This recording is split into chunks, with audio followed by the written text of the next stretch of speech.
গতকাল টিআইবি একটি রিপোর্ট দিয়েছে। সেই রিপোর্টে বলা হচ্ছে সরকারের 100 দিনে 605টি খুন।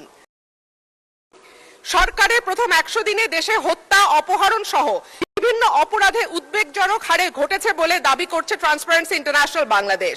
এই সময় দেশে 605টি খুন, 196টি অপহরণের ঘটনা ঘটেছে বলে জানায় সংস্থাটি। প্রতিবেদনে দেয়া পরিসংখ্যানে দেখা যায় মার্চ ও এপ্রিল মাসে মোট 605টি খুন, 294টি ছিনতাই, 90টি ডাকাতি, 196টি অপহরণের ঘটনা ঘটেছে। এই সময় পুলিশের উপর হামলার ঘটনা ঘটেছে 129টি, চুরির ঘটনা 2214টি। এছাড়া নারী ও শিশু নির্যাতনের ঘটনা ছিল 3496টি। আলোচিত সময় ধর্ষণের শিকার হয়েছে 78 থেকে 102 জন, গণধর্ষণের শিকার 30 থেকে 36 এবং ধর্ষণের শিকার শিশুর সংখ্যা 49 থেকে 71 জন।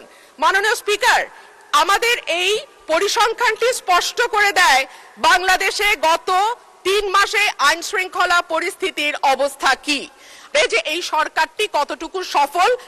শোনো সংসদ, শোনো হে সমাজে, লজ্জা বেচেছ কত দরে, এত এত লাশ মারিয়ে তোমরা মুখ দেখাও কেমন করে?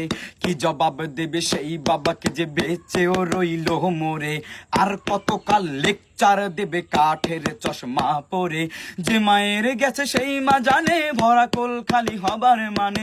আমি তুমি ভাই ব্যস্ত আছি যে যার নিজের তরে, সুশীল সমাজও ব্যস্ত আছে টপ প্রায়োরিটি নানান কাজে, কয়েক সই তো গিয়েছে মাত্র, আরো গেলে দেখা যাবে পরে।